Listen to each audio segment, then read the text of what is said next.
ბათუმის სახელმწიფო უნივერსიტეტის ლექტორის მიმართ, რომელიც გუშინ სტუდენტებს დაუპირისპირდა, გამოძიება ძალადობის მუხლით დაიწყო. შემთხვევა მაშინ მოხდა, როცა აქტივისტები თაკო სურმანიძე და ნონა მირზოევა უნივერსიტეტთან დიუშენის სინდრომის მქონე ბავშვებისთვის სწამლის მიცემის მოთხოვნით პეტიციაზე ხელმოწერებს აგროვებდნენ. ვიდეოში მკაფიოდ ჩანს, რომ ლექტორი ნანი გვარიშვილი ახალგაზრდა აქტივისტს ხელიდან მობილურ ტელეფონს აგდებინებს.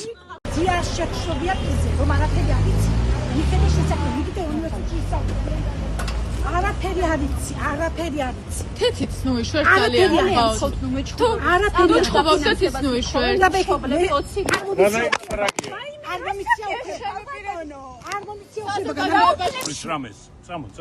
გამოიძახეთ პატრონი.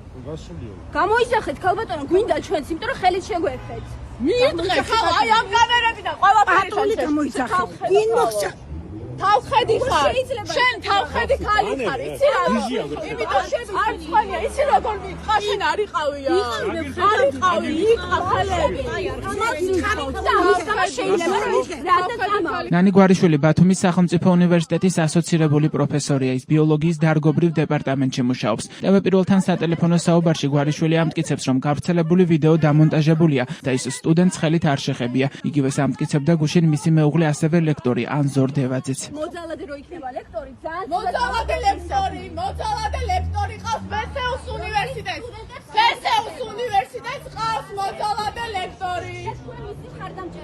მეუღლე ვარ მისი. მეუღლე ვარ. მოძალადე ლექტორი, ბესეუს მოძალადე ლექტორი იხილე.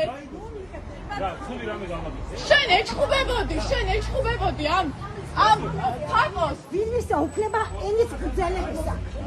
თავხედი მოძალადე ლექტორი. აი რა დაინა. ყველაფერი დავინახე რა საჭირო. რო საწინააღმდეგო დავამტკიცოთ კამერებით, იმიტომ რომ ყველაფერი გადაღებულია და ძალიან კარგად ჩანს, რომ მეჩხუბებოდა ქალბატონი და შემდეგ იძალა და ფიზიკურად ადამიანზე. კიდე ჩვენ ვართ უსინდისოები ხარ, უსინდისოები. მადლობა. ცნობილია, რომ მოხდართან დაკავშირებით ბათუმის სახელმწიფო უნივერსიტეტის ეთიკის კომისიაც იმსჯელებს, რა გადაწყვეტილებას მიიღებენ კომისიაზე ჯერჯერობით უცნობია.